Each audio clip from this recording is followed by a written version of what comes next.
काठमाडौँका mayor बालिन शाहले त आफ्नो प्रमुख कार्यकक्षमा ग्रेटर नेपालको नक्सै टाँसे।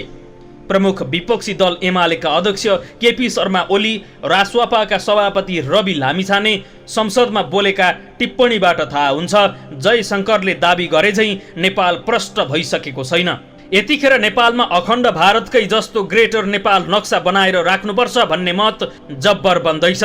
टिस्टा काँगडासम्म सुगौली सन्धि पूर्व फैलिएको नेपाली सिमाना फिर्ता ल्याउनुपर्छ भन्ने यो मागको तार्किक जग जस्तोसुकै भए पनि आम मानिसमा भने लोकप्रिय सुनिरहेको छ।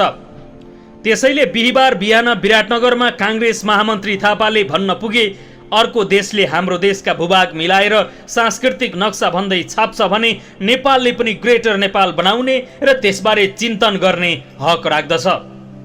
यसअघि 18 जेठमा धरानका मेयर हर्क साम्पाङले पनि टिस्टा र काँगडासम्मको नक्सा बनाउनु पर्ने धारणा व्यक्त गरेका थिए।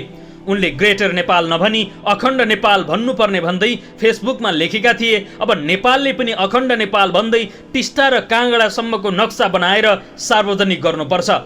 केही दिन अघि संसदमा बोल्दै एमाले अध्यक्ष केपी शर्मा ओलीले भनेका थिए, ग्रेटर भारतको उद्देश्य यही हो भनेर त्यहाँका मन्त्रीहरू बोलिरहेका छन्। प्रधानमन्त्री प्रचण्डले 4 दिन भारतमा बस्दा यसबारे केही भन्नु पर्दैन। भारतले त्यसरी नक्सा बनाउनु त्रुटि हो। सांस्कृतिक भनेर राष्ट्रका नक्साहरूको सम्बन्धमा सीमा बनाइकन यस्तो ढङ्गले फस्नु हुँदैन थियो। यसमा प्रधानमन्त्रीको उडानहीनता देखियो। पछिल्ला केही दिन यता संसदमा शीर्ष नेताहरूले बोलेका अनि काठमाडौँका मेयर बालिनले कार्यकक्षको भित्तामा टाँसेको ग्रेटर नेपालको प्रतिबहसको घनत्व र सतहीपना दुवै एकैपटक छर्लङ्गी रहेको छ।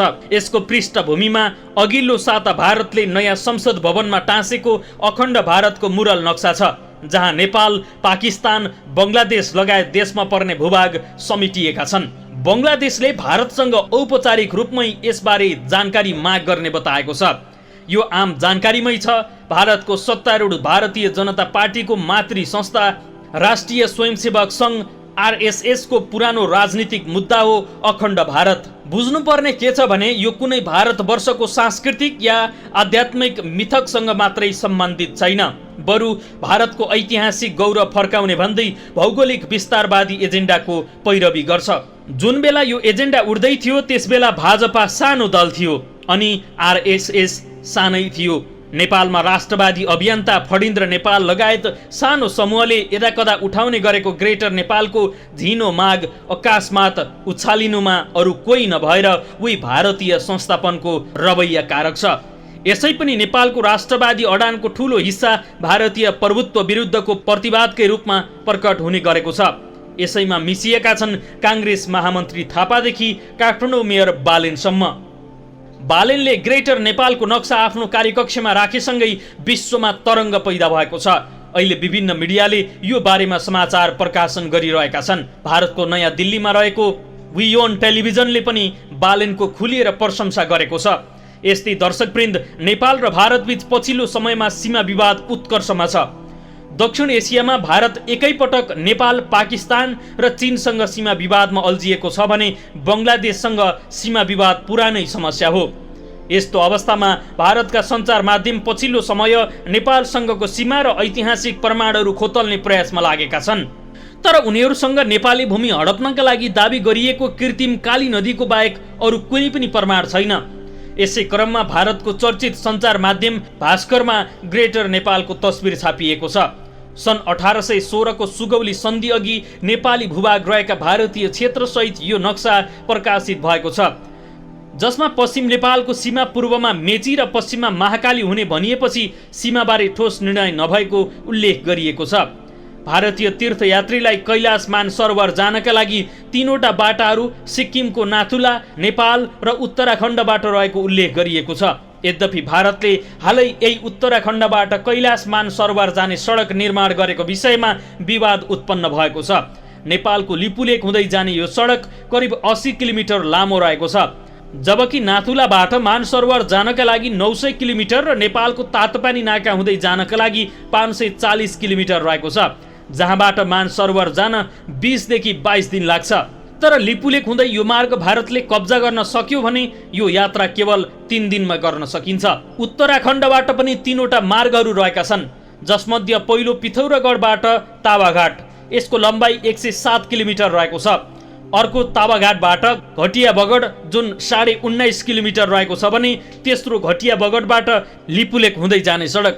यो करिब 80 किलोमिटर रहेको र यसको 76 किलोमिटर सडक निर्माणको काम पुरा भइसकेको छ, जुन सडक भारतीय रक्षा मन्त्री राजनाथ सिंहले 8 मेमा उद्घाटन गरेपछि सीमा विवाद उत्कर्षमा रहेको छ।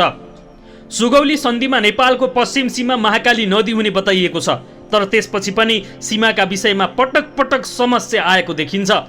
महाकाली नदी केही अलग अलग धारा मिलेर बनेको छ, त्यसैले महाकालीको वास्तविक मुहान कुन हो भन्ने विषय नै दुई देशबीचको सीमा विवादको जडको रूपमा रहेको छ। महाकालीको सबैभन्दा ठुलो हिस्सा नै महाकाली नदी भएकोमा नेपाल प्रष्ट छ। भारतले कालापानी क्षेत्रबाट आएको सानो धारलाई कालापानी दाबी गर्दै आएको छ, जुन कुरा ब्रिटिसकालीन नक्साले समेत खण्डन गर्दछ। सोही आधारमा पनि लिम्पियाधुरा, लिपुलेक र कालापानी नेपालको सीमाभित्र पर्छ, जबकि भारतले महाकाली नदीका सबै धारा कालापानी गाउँमा आएर भेट हुने भएकाले नदीको उद्गम स्थल यसैलाई मान्नुपर्ने र यस्तो अवस्थामा लिपुलेक भारतको भएको उसको दाबी छ। तर सुगौली सन्धिमा मुख्य धारालाई नदी मानिएको कुरा उसले अस्वीकार गरेको छैन। सन् 1999 मा गोरखाका राजा बनेका पृथ्वीनारायण शाहले नेपाल एकीकरण अभियान सुरु गरे। उनले थालेको अभियान उनका छोरा रणबहादुर शाहले अघि बढाए र विशाल नेपालको निर्माण भयो। सन् 1816 मा सुगौली सन्धि हुनुभन्दा अगाडि नेपालको सीमा करिब 2.5 दशक चलेको नेपाल राज्यको विस्तार अभियानमा पूर्वमा टिस्टा नदी र पश्चिममा सतलज नदीसम्म नेपालको सीमा कायम भयो। तर सन् 1816 को अपमानजनक सुगौली सन्धि मार्फत नेपालले जितेको 1/3 क्षेत्र गुमाउनु पर्यो। नेपालसँग कसरी सीमा विवाद भयो भन्ने विषयमा भास्कर लेख्छ, सुगौली सन्धि अनुसार नेपाल मेचीदेखि महाकालीसम्म त सीमित भयो, तर यसका नेपालको सीमा तय भएको थिएन। यसैको परिणाम स्वरूप कालापानी, लिपुलेक, सुस्ता, मेची क्षेत्र, टनकपुर, सन्दकपुर, पशुपतिनगर सहित 54 स्थानमा सीमा विवाद रहेको छ। सुगौली सन्धि भन्दा पछिको 146 वर्षसम्म कालापानी लिपुलेक क्षेत्रलाई लिएर विवाद भएको देखिँदैन। तर चीनसँगको युद्धका समयमा भारतले कालापानी क्षेत्रमा सेना राखेपछि नहटाएका कारण त्यहाँ विवाद चर्किएको देखिन्छ। समाचारमा सन् 2000 मा नेपालका प्रधानमन्त्री गिरिजाप्रसाद कोइरालाले भारतका प्रधानमन्त्री अटल बिहारी वाजपेयीसँग सीमा विवाद समाधान गर्नका लागि आग्रह गरेको दाबी गरेको छ।